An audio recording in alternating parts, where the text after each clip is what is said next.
사랑하는 은혜와 진리 장로교회 교우 여러분, 어젯밤도 평안하셨습니까? 오늘도 하나님의 말씀을 기준으로 삼아 공의와 사랑을 실천함으로 하나님의 뜻을 이루어가는 여러분의 삶이 되시기를 주님의 이름으로 축원합니다. 오늘 새벽에 만나 본문은 여호수아 18장입니다. 그 중에 1절로 10절을 제가 읽어드리겠습니다. 이스라엘 자손의 온 회중이 실로에 모여서 거기에 회막을 세웠으며 그 땅은 그들 앞에서 돌아와 정복되었더라. 그러나 이스라엘 자손 중에 그 기업의 분배를 받지 못한 자가 아직 7지파라. 여호수아가 이스라엘 자손에게 이르되 너희가 너희 조상의 하나님 여호와께서 너희에게 주신 땅을 점령하러 가기를 어느 때까지 지체하겠느냐. 너희는 각 지파에 3사람씩 선정하라. 내가 그들을 보내리니 그들은 일어나서 그 땅에 두루다니며 그들의 기업에 따라 그 땅을 그려가지고 내게로 돌아올 것이라. 그들이 그 땅을 7부분으로 나누되 유다는 남쪽 자기 지역에 있고 요셉의 족속은 북쪽에 있는 그들의 지역에 있으니 그 땅을 7부분으로 그려서 이곳 내게로 가져오라. 그러면 내가 여기서 너희를 위하여 우리 하나님 여호와 앞에서 제비를 뽑으리라. 레위 사람은 너희 중에 분깃이 없나니 여호와의 제사장 직분이 그들의 기업이 됨이며 갓과 르우벤과 므낫세 반지파는 요단 저편 동쪽에서 이미 기업을 받았나니 이는 여호와의 종 모세가 그들에게 준 것이니라 하더라. 그 사람들이 일어나 떠나니 여호수아가 그 땅을 그리러 가는 사람들에게 명령하여 이르되 가서 그 땅으로 두루다니며 그것을 그려가지고 내게로 돌아오라.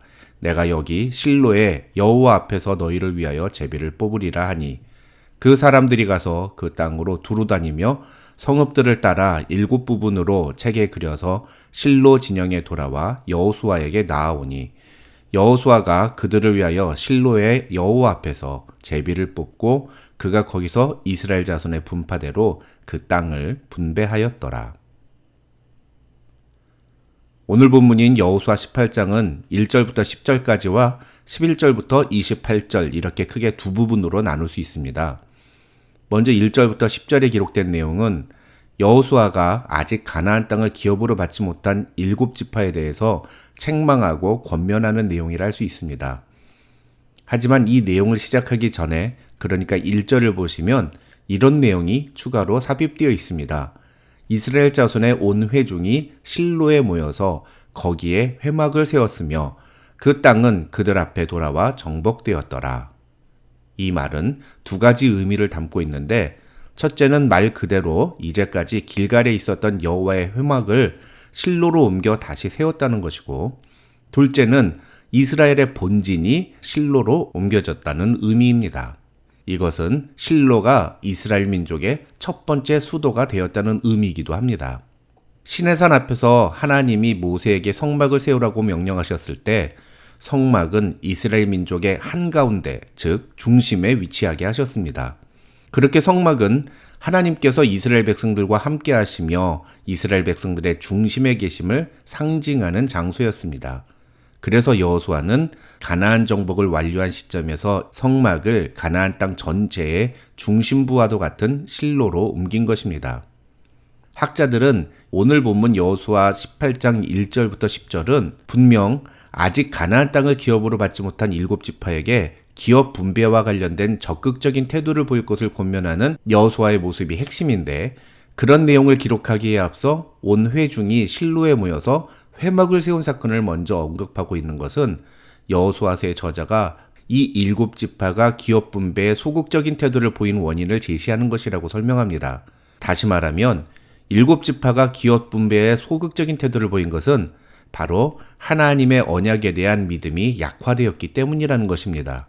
그래서 이 7지파에게 자신들이 차지할 땅을 정하라고 말하는 여호수아의 명령은 단순히 땅 분배를 빨리 끝내자는 독촉이 아니라 가나안 땅의 정복과 분배라는 하나님의 언약의 성취를 빨리 이루자는, 다른 말로 하면 사명을 완수하자는 의미라고 해석할 수 있다는 것입니다. 3절을 보시면 여호수아는 이스라엘 자손들 중에 아직 땅을 기업으로 분배받지 못한 7지파에게 너희가 너희 조상의 하나님 여호와께서 너희에게 주신 땅을 점령하러 가기를 어느 때까지 지체하겠느냐고 말합니다. 이 말은 이스라엘의 12지파가 가나안 땅에서 각각의 영토를 정하여 거주하게 되는 과정이 어떻게 진행되었는지를 우리에게 설명하고 있습니다.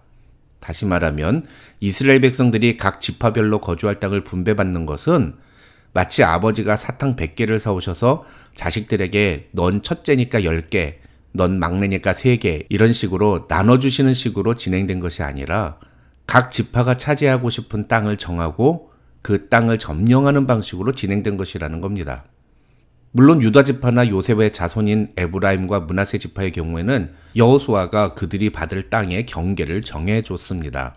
그에 반해서 나머지 7지파에게는 너희가 살고 싶은 땅을 정해서 그림으로 그려서 가져오라고 여호수아는 말합니다.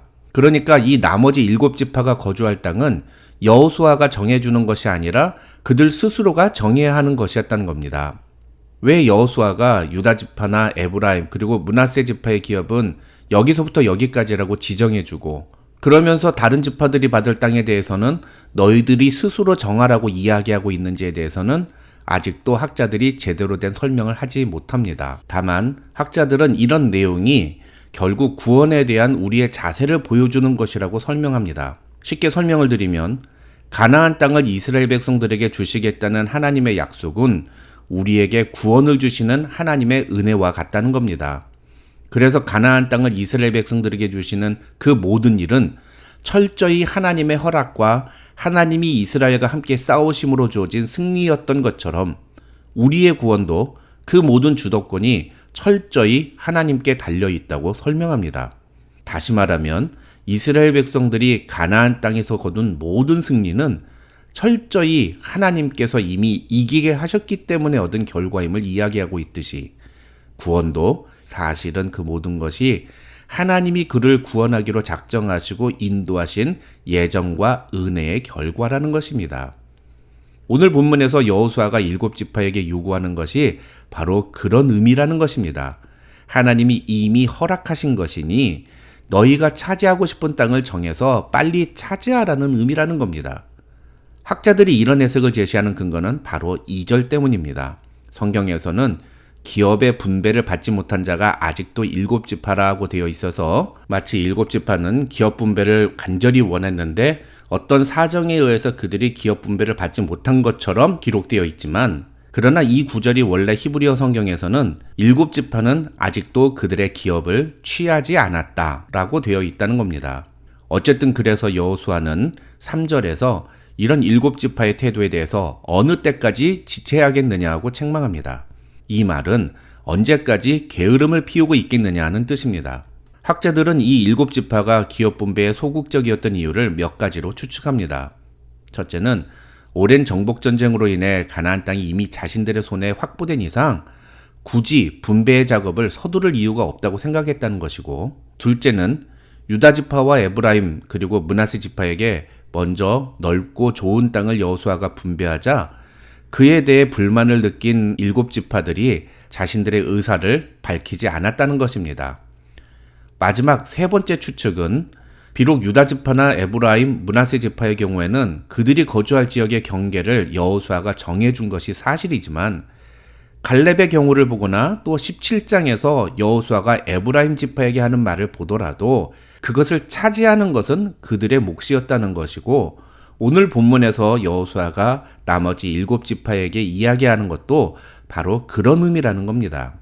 다시 말하면 각 지파가 기업으로 받는 땅을 차지하는 것은 각 지파가 그 지역을 차지하고 있던 가나안 부족과의 전투를 치름으로써 가능해진다는 것입니다.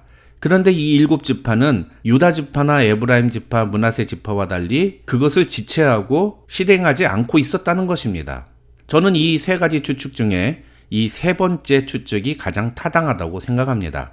아무것도 하지 않으면 아무 일도 일어나지 않습니다. 그런데 사람들 중에는 아무것도 하지 않으려는 사람들이 분명히 있습니다. 이것을 각 개인의 기호라고 말하면 할 말은 없습니다만, 그러나 그런 사람은 결코 하나님의 뜻을 이루지 못합니다. 현대 선교의 아버지라 불리는 윌리엄 캐리가 말한 것처럼 우리는 하나님으로부터 위대한 일을 기대하고 하나님을 위해 위대한 일을 시도해야 합니다. 하나님이 허락하신 축복도 내가 그 축복을 받기 위해 수고하고 노력하려는 태도가 없으면 결코 내 것이 되지 못합니다. 그래서 어떤 목사님이 말한 것처럼 게으름은 우리 그리스도인에게 있어서 가장 위험한 병이라고 할 수 있습니다. 하나님이 우리에게 허락하신 축복을 내 것으로 삼기 위해 최선을 다해 살아가는 성도들이 되시기를 주님의 이름으로 축원합니다. 잠언 6장 9절부터 11절의 말씀을 제가 읽어드리므로 오늘 새벽의 만나를 마무리하겠습니다. 게으른 자여, 내가 어느 때까지 누워 있겠느냐? 내가 어느 때에 잠이 깨어 일어나겠느냐? 좀 더 자자, 좀 더 졸자, 손을 모으고 좀 더 누워 있자 하면 내 빈궁이 강도같이 오며 내 궁핍이 군사같이 이르리라.